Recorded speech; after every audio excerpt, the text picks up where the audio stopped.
So before we get the pitch started, we're going to introduce our wonderful judges who accepted to join us today. So we have Janina and Khairu here. Ladies first, Janina. Hey everyone, Janina from BRINC, just early stage climate tech accelerator. We have 2 tracks now, one focusing on agri-food, one looking at carbon removal, utilization, and other enabling technologies. Looking at adding a couple more, especially to support more APEC companies. So excited to hear what panelists have to share, mainly looking usually with pre-seed and seed stage startups. Wonderful. Thank you so much, BRINC, to be our loyal partner for all these events, but also the offline events that we do across Southeast Asia, but also in North America. And then today we also have Khairu from Investible. Khairu, can you hear us? Yep, very well. Hello, everyone. Thanks, John, for the invitation. Happy to be here. Looking forward to seeing everyone's innovation and what you guys are doing in driving us to better 2030. Investible, we are an early stage VC, mostly investing at anything before Series A. Seed, pre-seed, pre-series is kind of our lane. We are managing 3 funds and raising a 4th. The last 2 funds largely focuses on climate, and so we invest into global climate opportunities. And yeah, looking forward to again hearing from everyone. Wonderful. Lastly, I'm here, John Fall. So maybe Chopper will flip a bit of the slides while I speak. So I'm going to introduce Atlas Capital and the coalition.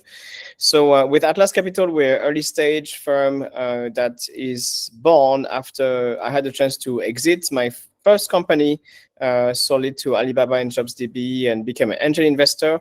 So we started that in 2021. And alongside a few friends, we had the chance to deploy some capital into 11 companies, actually, mainly North America. And then we realized that actually the small money we had were never going to be enough compared to this massive market, which is climate technology. And this is where we decided to create the Climate Tech Coalition to co-invest alongside other VCs in opportunities that might be actually interesting for decarbonizing Southeast Asia and beyond. So over the years, we've grew this community to now 1,000 members globally. And so we have this Slack group, but also WhatsApp that is more active with 450 people. 70% of the people in those groups are investors with committed capital. And we actually screen everybody joining that group because we want people who actually walk the talk with actual capital. And I think this is just a great group of like-minded individuals who generally are decided to act towards decarbonizing the planet or making something sustainable with technology. So over the past 2 quarters, you can see some of the events that we've done, more than 10 events a year, actually, and more like 20. So we have climate tech pitches happening for each key cities in Southeast Asia, but we also run our flagship events once a year in New York City during the Climate Week, September 24th. So save the date, that's going to be a big one.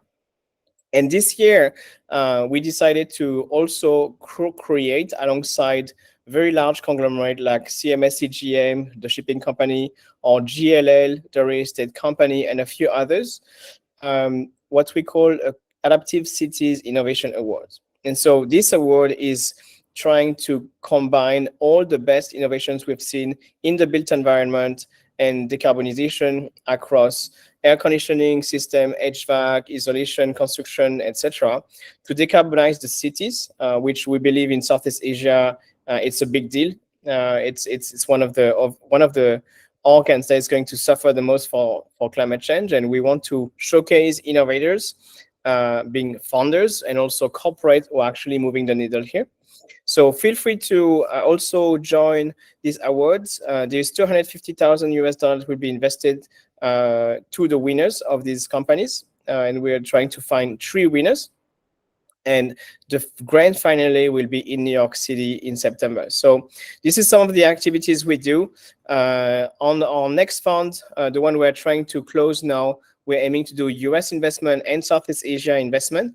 And in the meantime, we work with 3 family offices that have large amount of capital. One of them, for example, CVCs, have 1.5 billion US dollar of capital to invest in climate tech. Unfortunately, they don't do early stage that much. So we've been doing deals probably like Series B, Series C for them so far. But we still have in our coalition more than 70 other VCs and family offices that are early investors. And I only can emphasize that, share what you do on the group, share your next fundraising. If you're an investor and you have invested into a company that you think is great and is going to do a next round, share that in the group as well. And we will do our best to create that ecosystem and to support them with the connections as much as we can. So without further ado, let's go in and start with the first company, shall we? All right. So are you here, Luis? We're going to start with Recoolit. Yeah. Hi, everyone. Can you hear me okay? We can hear you perfect. All right, great. I'll share my screen. I don't know if I have permission to do that. Let's give it a try. It gives me just a reminder. So we have 5 minutes for the pitch, and we have 5 minutes for Q&A for each team. Okay, sounds good. Can everyone see that? All right, great. So hi, everyone. I'm Louis. I'm in Jakarta, Indonesia today, where I serve as the co-founder and CEO of Recoolit. We are empowering sustainable cooling. And the way we do that is by selling high-quality carbon credits from refrigerant destruction.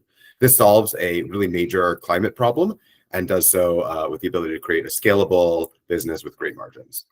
So a little personal history. I'm American. I actually moved to Indonesia 3 years ago to work on refrigerants. This was ranked by Project Drawdown as the #1 climate mitigation opportunity.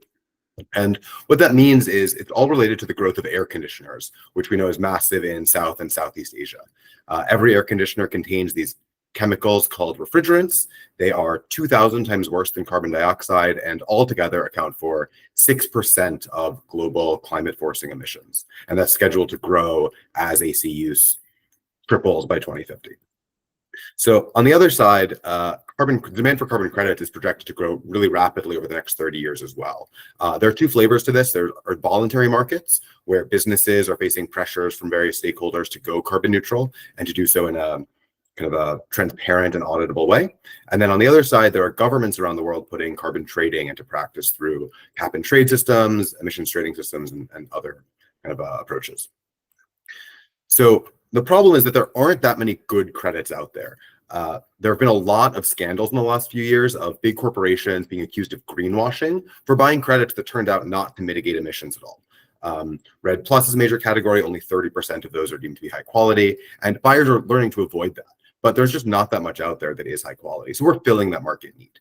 And the way we do that is through a kind of combined software and logistical approach with our partners. So starts in the top left with third-party HVAC contractors or building management teams who are really users of our software platform. They collect used refrigerant from old air conditioners that would be otherwise disposed. We have it incinerated, which permanently prevents the climate impact, and that's proven technology. Then we use the data that's captured on that platform on our platform during that process to generate carbon credits. We sell them, and the carbon buyers get this dashboard, which shows them the path that refrigerant has taken and provide the transparency and auditability that they're looking for. To dive in a little bit deeper, the technicians are getting paid to do the right thing. So before, they were just venting the gas directly into the air. With Recoolit, they have access to tools and training, and they can collect incentives actually for turning in that used gas. So it's an additional income stream for them. The disposal is totally permanent, absolutely zero emissions. It takes place in a licensed third-party waste management facility, and it's a technology that has been approved by the United Nations for this use. And so for our customers, they, again, can see the data. The technicians are capturing photos, GPS evidence every step of the way, and the carbon buyers can see that directly. It's the best-in-class transparency for any carbon credit that's out there. So we've already done this. This is not hypothetical. We've been doing this in Indonesia for 3 years. We've built the whole pipeline end-to-end, collected 7,000 kilograms of refrigerant, have a logistical kind of third-party support network across Indonesia, secured the disposal facility, destroyed a pilot batch of gas, sold some carbon credits already to buyers outside Indonesia. And we've done this with a variety of local and global partners, global AC manufacturers, Indonesian state-owned enterprises, HVAC contractors, real estate groups, a variety of others. And our credits are actually already listed on a couple of high-quality carbon credit platforms around the world. The team that we have built to do this, it's myself and one co-founder. My background is data science and machine learning, worked in Silicon Valley. Before that, worked on microfinance. My co-founder worked on forest carbon before this, spent some time at Apple, and started a few hardware companies as well. And we've got a team of 6 on the ground here in Indonesia. So we're not actively raising, but we expect to open our seed round in August to go after this massive market opportunity with our proven model.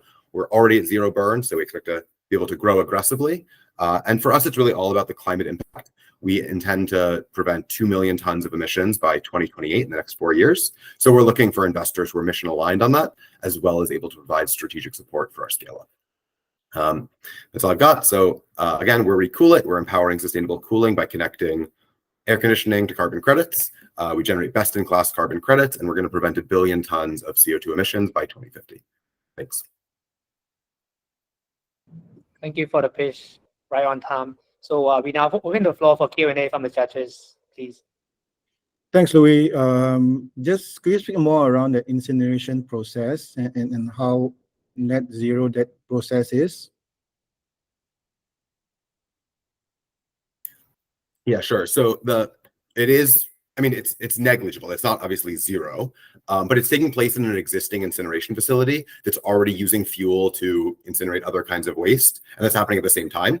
So our waste is actually pretty minimal in comparison.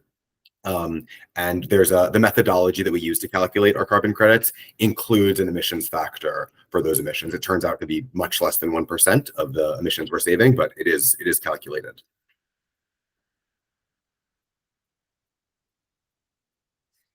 Thanks for sharing. Can you also talk a bit more on a per credit level on kind of the pricing range you're looking at and how you typically source and onboard these different partners that you work with?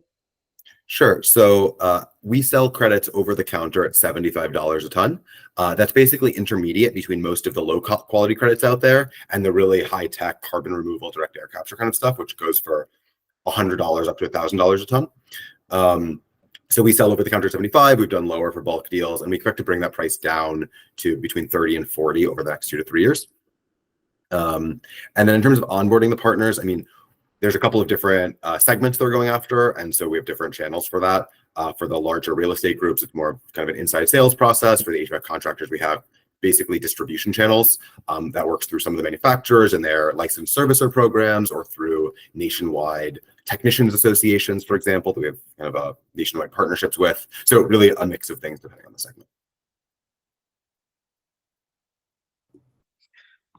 I'm super excited to see more and more of these founders from North America to team up with Southeast Asian founders. I think this is a recipe for success. Not that I am biased, of course. You know, I'm French, and I had a chance to have 3 Southeast Asian co-founders for my first company. But yeah, it just worked, guys. So do it more.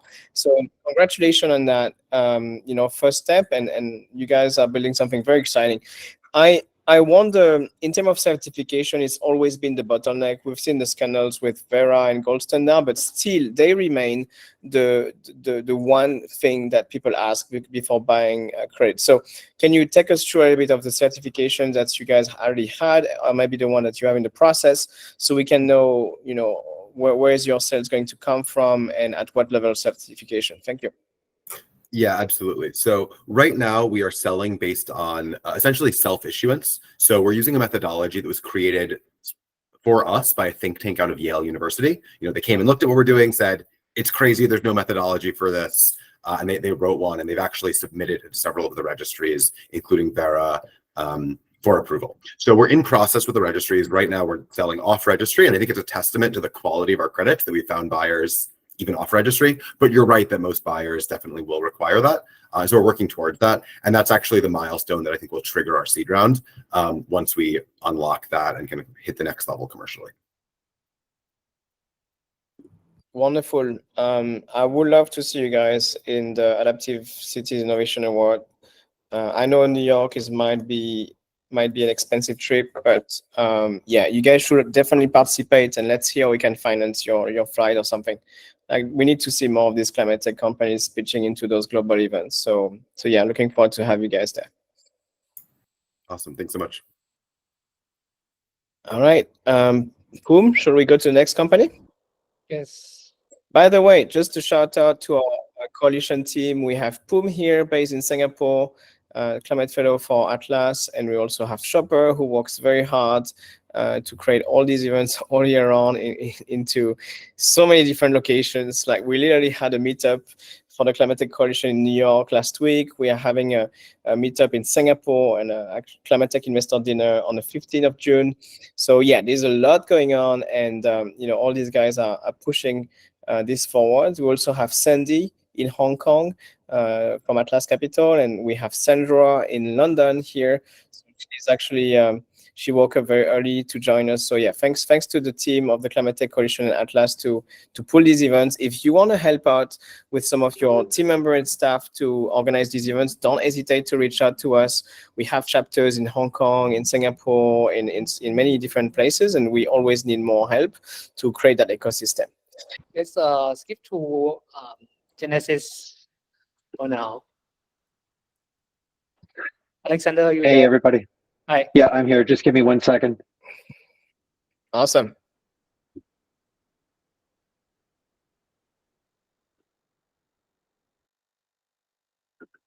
Okay. Screen. So, good afternoon, everybody. My name is Alex Kotyck. I'm from Abundant Impact Ventures based in Bali, Indonesia, originally from Toronto, Canada.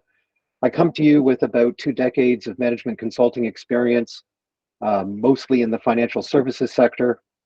And essentially, when I came to Bali, just after COVID, I was swimming in the most beautiful section of coral reefs around Bali in Ahmed. And I was overcome by the sight of plastic waste in the ocean. And I decided to do something about it. And this picture is actually a picture of the very inspiration for Regenesys resources. So first, a bit about Abundant Impact Ventures. We're essentially a boutique investment bank advisory, and I work across a variety of sectors, and I work with investors and founders. I have an extensive network within government, and I've basically spoke to just about everybody involved in the waste management sector across Indonesia at the national level, the provincial level, and locally here in Bali at Denpasar city level. And really, the massive transformational purpose of Abundant Impact Ventures is really to make Bali the center of regenerative ecosystem transformation for the world, a global example of how harmony with nature, people, and self-God or source can enable prosperity for all in the spirit of Tri Hitakarana. Unsorted waste in landfills is creating a major problem locally here on Bali and across Indonesia. This is a picture from last October where a landfill caught on fire. And not only is it emitting about 550,000 tons of CO2 per year by emitting methane into the atmosphere, but it's also creating a toxic cloud of smoke that's putting the tourist industry at risk. Air quality in Bali suffered dramatically during the most recent fire. You'll see in the top left-hand corner there a score of 159, which is very unhealthy. I was literally choking on the beach. So this is a situation that needs to be solved, obviously. And that's not to say the least of which the climate change opportunity as well. If you look at the bottom right-hand corner, oceans and ocean impact is a significant part of climate change. Indonesia has a large ocean economy, and this is something that is quite urgent. And really, it boils down to the fact that Indonesia is growing faster than waste management. So much of the waste is uncollected. About 61% of the waste is uncollected, and it finds its way down into the marine environment through rivers. You'll see here a picture of Bali, Indonesia, and this red section all around the map is beautiful coral reefs. And here we have marine protected environments. And this next picture shows where all the trash is traveling. It travels from the villages down rivers and then directly right on top of these beautiful marine environments. Now, this is not only a problem for the environment itself, but it's also a problem for microplastics. And I posted in the Atlas chat recently significant health impacts from microplastics in the ocean, people eating seafood, getting the microplastics into their bodies. There's numerous health issues, so there's a long list here that'll take too long to explain. But the most shocking thing is that Indonesia is #1 in terms of microplastics in the citizens' bodies. This is a recent study that showed this. So the solution that we're offering is a solution mindset shift, and that is essentially that there is no such thing as waste, that we can utilize these unwanted resources and convert them into to useful products. And so our vision is to utilize the organic material, which is currently ending up in landfill unsorted and generating tons of methane. We're going to capture this material, put it in biodigesters, harvest the methane, sell it at about $6 per MMBTU, and utilize the digestate, which can actually be a high-performing fertilizer, and we're actually going to give that free to the farmers in the local environment as a social impact initiative. For plastic, we have the opportunity to process plastic into a sustainable crude product, and this will realize essentially 98 cents per liter in a plastic crude product that can be sold to the chemical industry. We have vendors lined up that have offtake agreements with the likes of oil and gas companies as well. The best news of the day is that today, on this very day, we have a regent that has issued us an LOI for us to work with. This is sorry, Alexander, your time is up. You may wrap up in 10 seconds. Oh, sorry, I thought I had 20 seconds left. I got a stopwatch running here too. So I'll wrap up. We're essentially structuring the capital plan so that early investors are rewarded extensively. And last but not least, we have probably one of the top teams in the industry, local Balinese talent, as well as a waste management company from India. And we're in the market now with a 500,000 safe note. Thank you very much. Thank you so much. Now, question from any judges?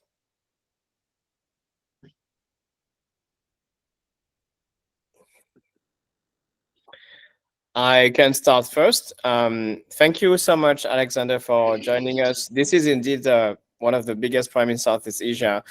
But something that I've learned over the years, spending 10 years here, is sometimes those big problems have a reason why they're not fixed. And I want to stay PC here, but apparently the waste is a big industry that is really corrupted in Southeast Asia. Mm-hmm. So how do you plan to go above this, and how do you plan to make your dent within those mafia that are apparently having contracts with governments and stuff like this?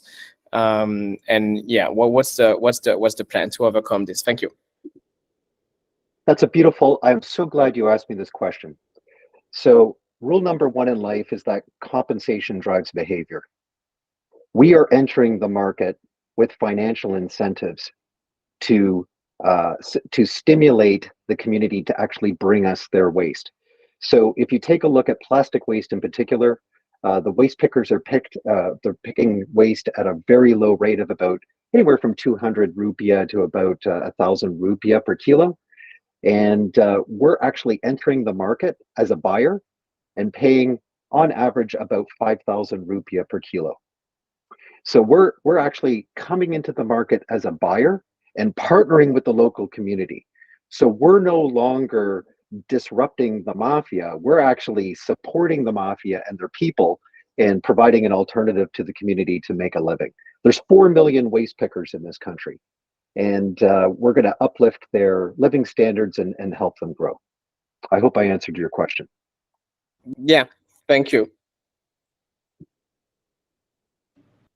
Nice to see you, Alex. I'm curious, I guess, to hear how the process works based on different, the homogeneity of the input stream, and just if you can talk a little bit about what scale you see this at, timeline, and then kind of tons.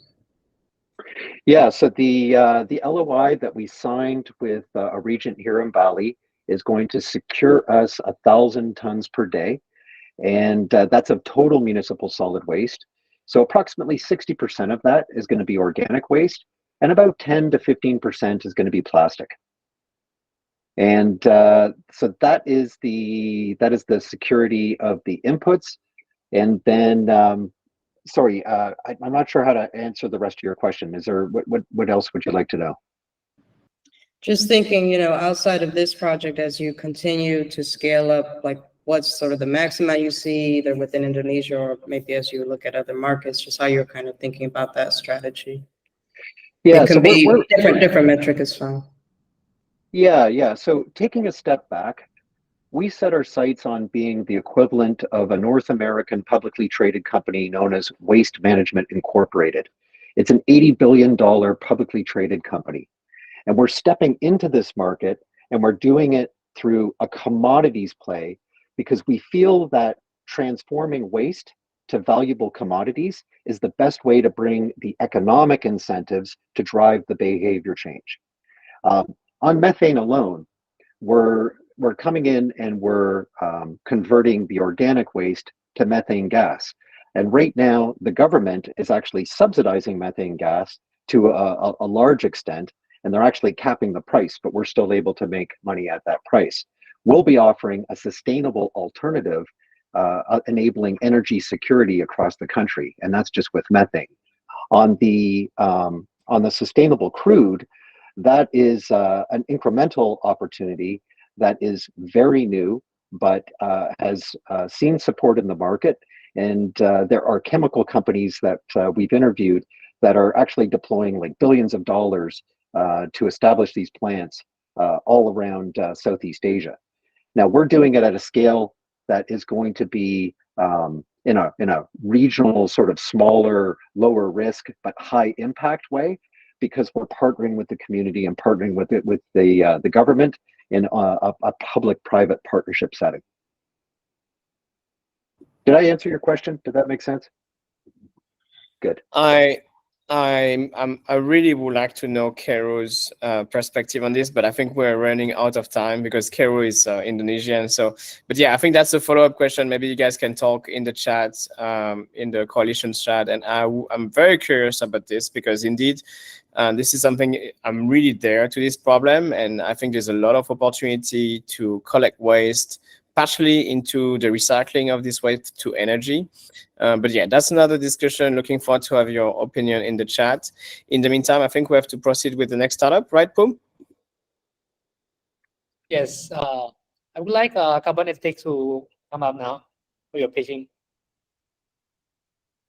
All right, so just give me a minute in the middle of the road, if I may.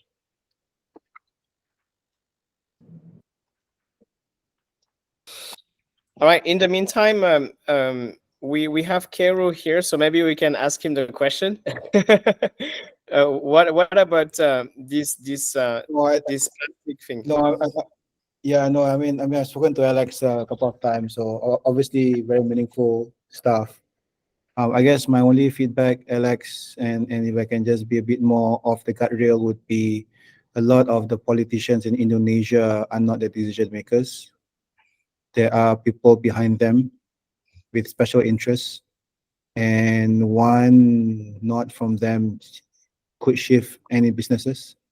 And so I guess if we have the time, my question would be, what are your contingency plans for dealing with any of those interferences with obviously very entrenched interests? Just double clicking on John's point.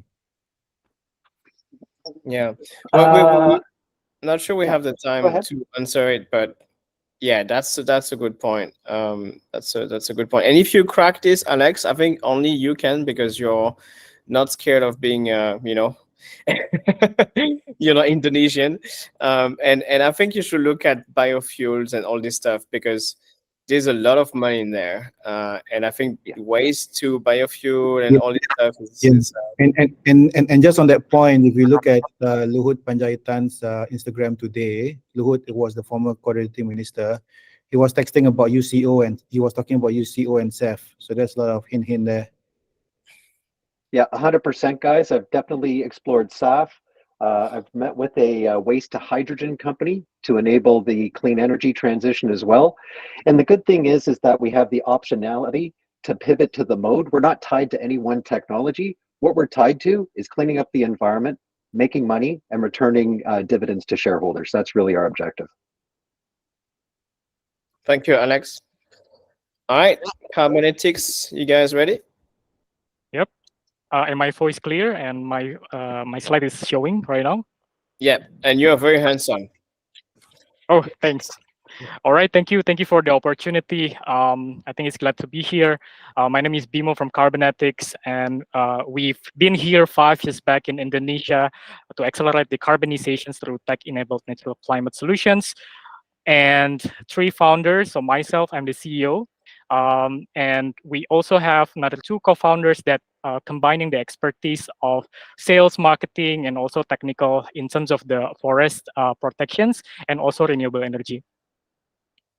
So what we see is that because we're coming from the corporate sectors, we see that the demand of net zero ambitions in terms of the corporate wants to achieve their target is getting there. Carbon offset demand is expected to grow by 100 times in 2050. However, when the corporate wants to calculate and then abatement, they need to also invest on carbon project to make sure that achieve also the target of net zero. But this is why we see that there's a limited supply of carbon project, especially the high quality ones at only 1.3%. That's why our thesis is that we want to focus on to become a supplier of carbon projects company by accelerating high quality and integrity carbon credit supply, regenerating exploited forests to become protected forests, combining grassroots approach and also technology. 10% is our magic number. We want to aim to secure 10%, at least 10% supply of Indonesia nature-based solutions projects, starting from blue carbon, so mangrove, seagrass, and also the green carbon, such as peatland protections and also improved forest management in mineral soil forest.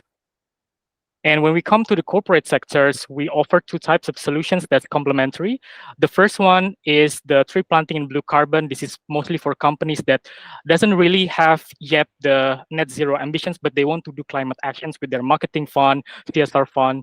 But then when we're talking with the larger industry that emits a lot of carbon, such as oil and gas, mining, banking as well, and transportations, they also need certain tons of credit that need to offset per year. This is where we coming as offering them a lot of high quality carbon projects that they can invest in early on in the trade of advanced credit. Because we're focusing on more on the project development part, it makes sense for us to make sure that it's also have a credible process and also faster process. There's 6 steps that we define on the technology roadmap, but we launched the number 2, which is the pre-feasibility study, where we can assess the landowner, the land potential in 3 minutes, where this land is actually potential or not to become carbon projects, using the methodology adjusted by Indonesian government. Because just for information, now Indonesia is transitioning to the domesticated all of the carbon trade, and using the new regulations, we kind of adapt with the national methodology and also the methodology that's accepted by the UNFCCC, which is CDM.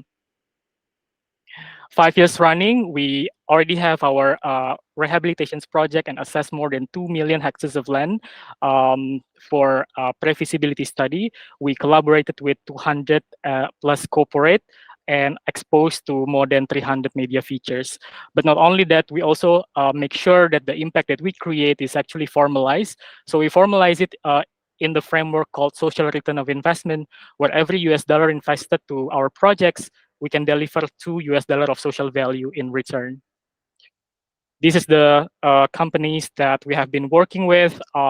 It's various, starting from the environmental service, carbon credits, and also we do also some projects with the government funded by development funds to be able to accelerate the regulations.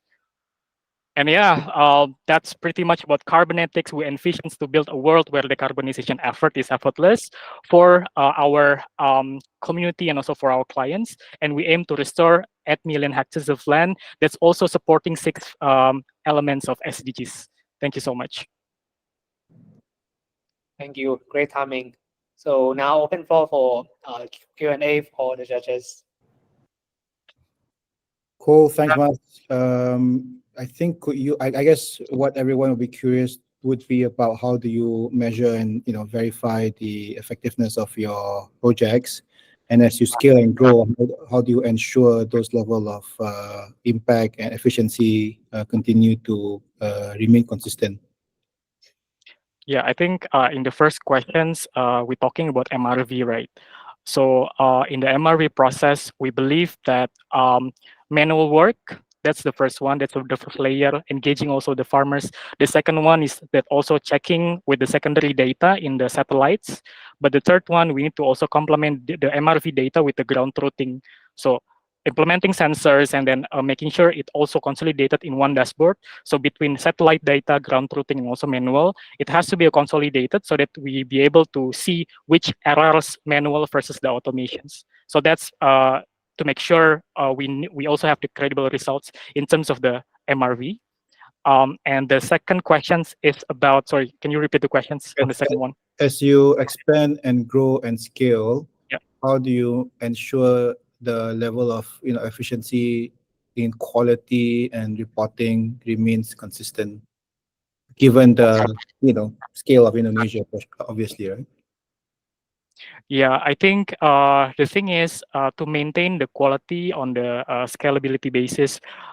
That's also the challenge, not only for CarbonEthics, but also for everybody.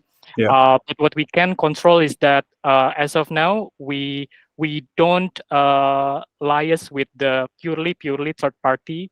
So we do intervene the projects our own for as a first step, so that we can control the quality directly on our side. Because what we experience is that when we working, for example, we hire third-party NGO to do everything. I think it's very hard for us to control the quality. But now in the steps of project development phase, we need to make sure that we develop the projects our own and supported by, we the lead of everything, and then making sure that we follow the standards, not only national register system, but also adopting from international methodology such as Plan FIFO and also FERA. So I think that's how in the project development phase it's important for us to intervene. But then on the carbon credits phase, I think it's already been issued, right? So supposed to be, if we do the project development right, the quality will be no issue later on. Cool, man. Good to see you again, by the way. Hi, Bimo. Curious, I guess, understand at least now, and maybe as you're scaling up, how many different projects you are able to work with at a time? And then if you can talk from the buyer side, are you integrating with other marketplaces, or how have you kind of built out the network that you showed? Yeah, just to mention several of the projects that's ongoing in our site.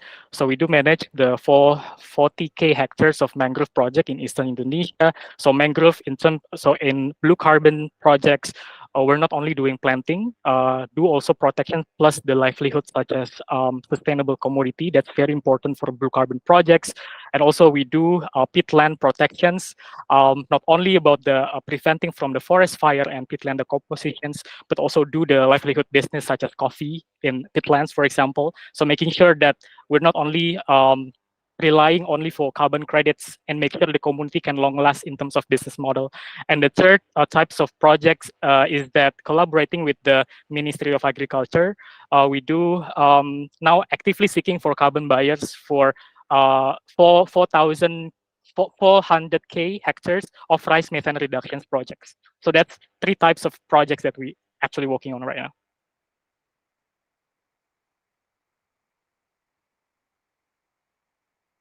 That's answer. If there's no other question, just one last question from me. As given that scale question that I was telling you and the level of efficiency you need to deploy, a lot of it will definitely has certain impact on your scale and your cost, right? So do you see therefore margins and scalability? So margins means that fundamentally you're gonna some of these activities is gonna eat up onto your margin, and that's gonna look a bit, require some level of conversations, right? Especially with investors, whatever. And then on the other side, scalability as well. I've done farming projects across Indonesia, from Sabang to Merauke, right? It's not easy to scale, and it's often, if not done well, is a recipe for failure. So how do you think about that in terms of scaling and making sure that you are able to hit that kind of numbers? Mhm. Yeah, I think in the steps of the project development in carbon, it has different profile of margin. So for example, if you want to enter carbon credits in nature base, you need to also receive revenue in terms of the project development, and that's I can give range like around like 20 to 30 to 40% at max. But however, you can get more margin if you sell the carbon credits. So in terms of the margin development, the scalability, I think as a tech-enabled project developer, we aim for selling the credits that's produced by our own. So I think that's how the scalability comes from. Because if we have to develop projects, I think we will reach to the point where we have to focusing more on the how to make sure that our carbon credits is actually penetrating all of the market, not only collaborating with Indonesia Carbon Exchange, but also to carbon marketplace elsewhere. So I think that's scalability wise, carbon credits is more scalable than project development. Gotcha. Right. Thank you for your answer and great question. So, but unfortunately, the time is up. So I would like to welcome Duitin to the floor. So we have Audrey here. Hi everyone. Good afternoon. All right. Are you able to hear me and also see my screen? Yeah, we're good. Yes. Okay, so let's start. So, hi everyone. My name is Audrey. I'm the co-founder of Duitin, and thank you so much for today's opportunity. And today we will be telling you and sharing our journey and also our story. So here in Duitin, we want to make recycling accessible for everyone. And over 90% of the waste in Indonesia is being handled by the informal and also the private sector. And therefore, we want to invite all layers of society to join in and experience the full benefits of recycling within our coverage area. And how do we do that is we know that Indonesia is one of the highest waste producers in the world. Yet, the waste processors or the manufacturers are having a hard time in gaining high valuable or recycled materials here. And also, Indonesia is one of the countries that are still importing waste from other countries legally. And therefore, due to these opportunities that we are looking at, Duitin wants to act as a bridge between the waste producers directly or the households with the waste processors or the waste manufacturers. So what are our solutions? So we divide it into 3 approaches. The first one is the collecting point. Is we believe in order to solve this waste management problem is that you have to tackle it directly from the source, and that is the households from the businesses. And also, one of the challenges in Indonesia is that the waste collecting data is still unclear yet. And therefore, within our system, we always put forward the transparency into our data, transparency, credibility, and accountability. And we create such system and that will help us in avoiding data manipulation and also double counting and also human errors. So from the first one is collecting, the second one is organizing, or we are going to send the recyclable waste to our MRF or hubs and that all of those waste will later on be organized into more detailed categories, and then they will be sent out to our partner processors. And then this is our solution being mapped. The first one is the Duitin app for households, and then the second one is the Duitin business app for corporates, and then the third one is our Tradisi, or our ERP system for the community recycling initiatives. And that we know that community in Indonesia is the heart and soul of Indonesian people. And therefore, we're tapping them through directly Go with Waste Banks, going hand in hand and providing them with our ERP system of where they can digitally record their waste recyclable transaction. And then from there, we can get rich and valuable data such as amount of waste collected, the categories, up until the fluctuations in waste prices in the market real time. So The first one is actually for households, the Duitin app, of which we invite the informal waste pickers to collect waste directly from the sources through the digital interaction that is available within our app. And then we always say to our contributors, there are 3 simple steps to recycle. The first one is waste sorting, and the second one is order a pickup from our app. The third one is earn monetary rewards, of which they can change it into digital products or cash them out. And then we always track the impact that we're making. For example, since July 2020, we have collected over 1,100,000 kilograms of recyclable waste. And then for our B2B partners, we have provided them with holistic programs.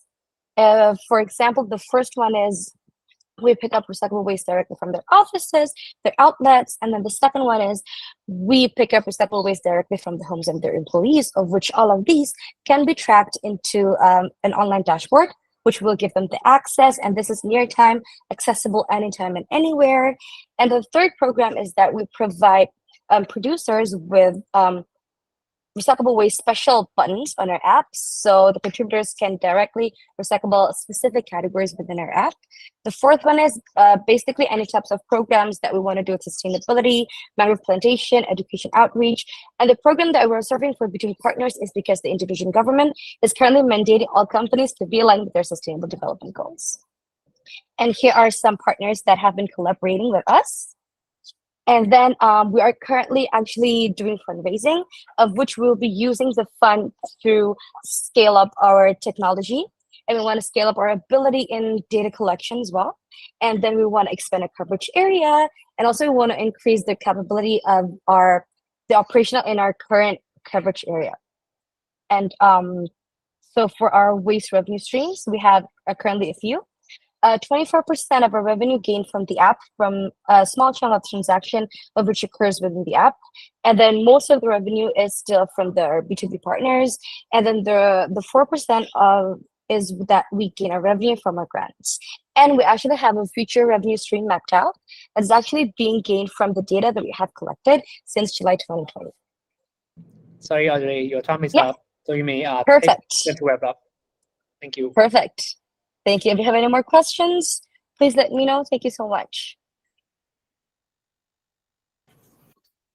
Thanks, Audrey. I just picked on the point about data integration and analytics component, which obviously would be interesting. I guess the typical challenge in Indonesia have always been the accuracy of and integrity of data always becomes something that needs to be often double look or even triple Right. qualified. So how do you ensure that level of surety in terms of the data?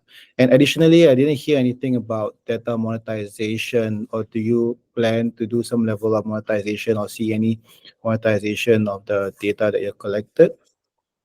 Okay. All right. Thank you so much for that. Great question. So the first one is, how do we ensure that the data that we're collecting is, will not be manipulated in the future, right? Every transaction that is going to be entered within our system, it needs to be happen in real time. So they cannot put fictitious data or transaction. And so for example, with our ERP system called Tradisi, which is used by waste banks, the contributors that are depositing their waste, for example, they deposit 10 kilograms of waste. And therefore, the waste bank, they will put exactly the exact amount of which is 10 kilograms of waste. And then, for example, 1 kilogram of waste is 1,000. So the contributor will receive 10,000 rupees. And the transaction needs to happen because the waste bank cannot transfer the money to the contributor if the contributor does not bring the waste to the waste banks. And therefore, this is one of the measures that we take in order to ensure that the data is accurate. Does that answer your question, actually? And the waste bank cannot put fictitious transaction. For example, they receive 30 kilograms, but they put in 50 kilograms in order for them to know, so that to increase the amount of waste that they collect. Because that is happening, what is happening in Indonesia. And because then the money will be stored inside their Tradisi account.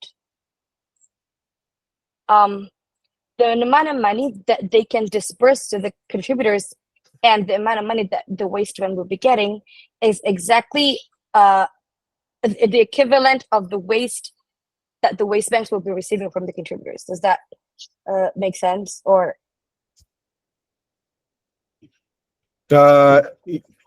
yeah, I don't know. I was just struggling to follow the Okay. math.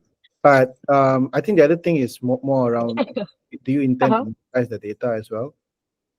yes, and actually, all of the data gathered, they will be put on our future revenue stream, of which is that is the data inside, of where later on companies can know the types of waste or the brands of waste that the contributors are collecting, therefore using before they deposit their recyclable waste.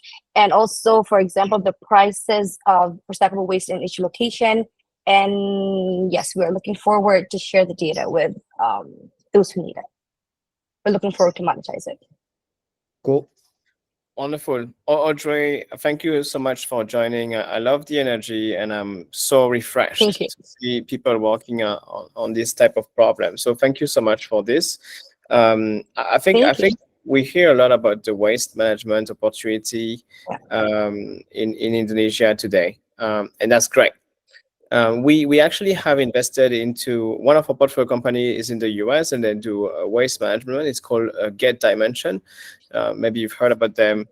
And this is interesting because we've been following them a little bit for the past 3 years, tracking how they evolved and pivoted to find a business model that worked out. And the business model that they are landed so far for the past year and a half is private collection and municipal collection that is paid by the government money and by very heavy polluters. So I think this is one way, but unfortunately it might not be replicable, to the complete extent in Indonesia. So my question for you is how do you plan to find that niche where the corporate are actually willing to pay for it, because it seems like it could be a great B2B business.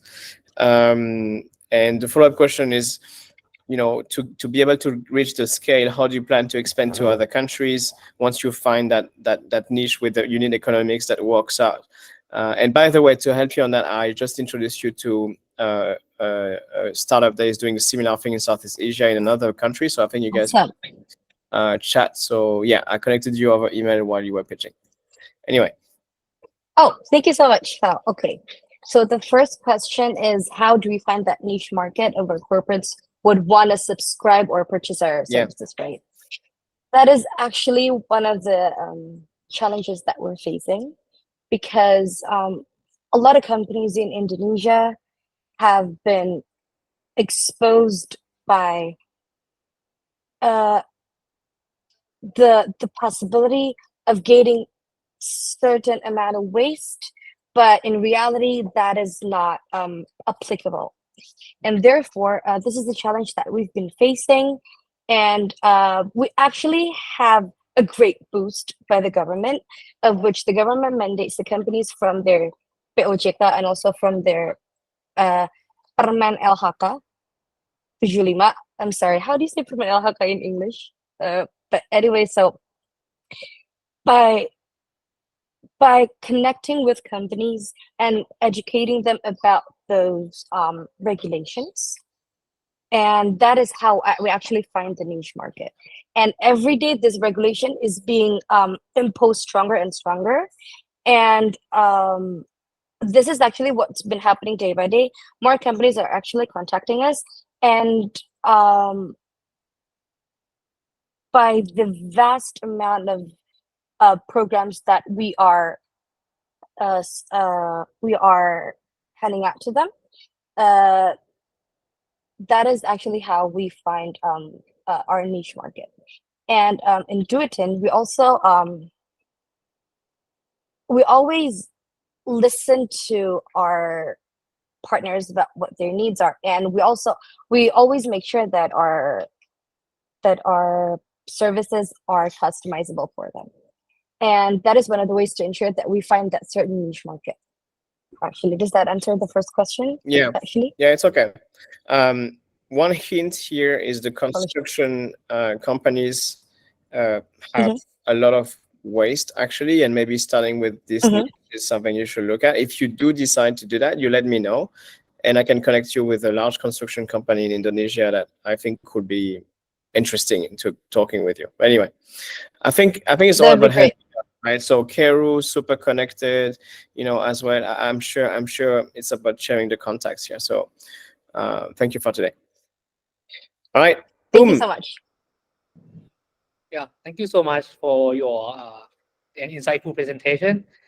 And unfortunately, I don't think Aka will be joining us today, so we'll be handing over to John to continue. Wonderful. So yeah, thank you so much everybody for joining. This was the Indonesia Climate Tech Pitch. We're going to do more of these Climate Tech Pitch all around Southeast Asia. We have Malaysia coming, we have Singapore coming, we have Thailand, Vietnam, Philippines. So stay tuned. And this is the support network we're trying to create for you guys, right? A safe support network where you can exchange ideas, connections with Southeast Asian investors and beyond that. So we really hope that you guys find this helpful. If you have suggestions for us to improve this format, feel free. If you have a VC of your own or you're an angel investor and you want to collaborate on putting, co-investments or events together, also reach out to our team. We'll be happy to do that. Just so you guys know, we put out a lot of small investments each year. We have a syndicate, we have a fund, so feel free to connect with us if you have appetite to see some of the deals we do. And yeah, we're super excited to continue doing that together with you, and we hope that this is useful for the community. In the meantime, don't forget to scan this QR code to join our coalition and access our private directory where everybody, all the investors and all the founders are listed there with their specific area of interest. And don't forget to join the Adaptive City Innovator Awards that will be happening in New York with us in September. So yeah, looking forward to hear more about you guys and do more together to make that planet unfucked. This is what third derivative founder use, and I love this term. So yeah, let's unfuck the planet together and keep grinding, keep walking. You're awesome. Thank you.